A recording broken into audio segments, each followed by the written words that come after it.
Item ಯಾವುದೇ ಇರಲಿ try ಮಾಡಿ ಆಚಿ ಚಿಕನ್ ಮಸಾಲಾ. ಆಚಿ ಚಿಕನ್ ಮಸಾಲಾ. ಸೆಕೆಂಡ್ ಲಿಸ್ಟ್ ಅಲ್ಲಿ ನರೇಂದ್ರ ಸ್ವಾಮಿ ಅವರ ಹೆಸರು ಕೂಡ ನೋಡೋದಕ್ಕೆ ಸಿಗ್ತಾ ಇದೆ. ನರೇಂದ್ರ ಸ್ವಾಮಿ ಅವರು ಈ ಬಾರಿ ಪಕ್ಕಾ ಸಚಿವರಾಗ್ತೀವಿ ಅಂತ ಕಾಯ್ತಿದ್ದಾರೆ. ಮುಳುವಳ್ಳಿಯ ಶಾಸಕರು ಮೋಸ್ಟ್ಲಿ ಡಿ ಕೆ ಶಿವಕುಮಾರ್ ಅವರ ಒಲವು ಕೂಡ ಇದೆ ನರೇಂದ್ರ ಸ್ವಾಮಿ ಅವರ ಪರವಾಗಿ ಅಂತ ಚರ್ಚೆ ಇದೆ.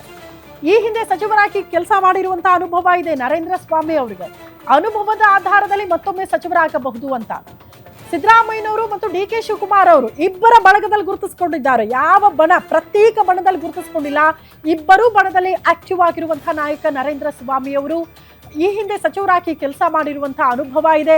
ಹಾಗಾಗಿ ಆ ಅನುಭವದ ಆಧಾರದಲ್ಲಿ ಈ ಬಾರಿ ಡಿ ಕೆ ಸಂಪುಟವನ್ನ ಸೇರಿಕೊಳ್ಳುವ ನಿರೀಕ್ಷೆಯಲ್ಲಿ ನರೇಂದ್ರ ಸ್ವಾಮಿ ಅವರು ಎದುರು ನೋಡ್ತಿದ್ದಾರೆ. ಡಿ ಕೆ ಶಿವಕುಮಾರ್ ಅವರು ತಮ್ಮ ಆಪ್ತರನ್ನ ಮರೆಯದೆ ಅವಕಾಶ ಮಾಡಿಕೊಟ್ರೆ ಈ ಬಾರಿ ನರೇಂದ್ರ ಸ್ವಾಮಿ ಅವರು ಕೂಡ ಮತ್ತೊಮ್ಮೆ ಪಕ್ಕಾ ಸಚಿವರಾಗುವುದು ಅಂತ ಹೇಳಲಾಗ್ತಾ ಇದೆ ಮೂಲಗಳು. ಸೊ ಸೆಕೆಂಡ್ ಲಿಸ್ಟ್ ಅಲ್ಲಿ ಅವರ ಹೆಸರು ಕೂಡ ನೋಡೋದಕ್ಕೆ ಸಿಗ್ತಾ ಇದೆ.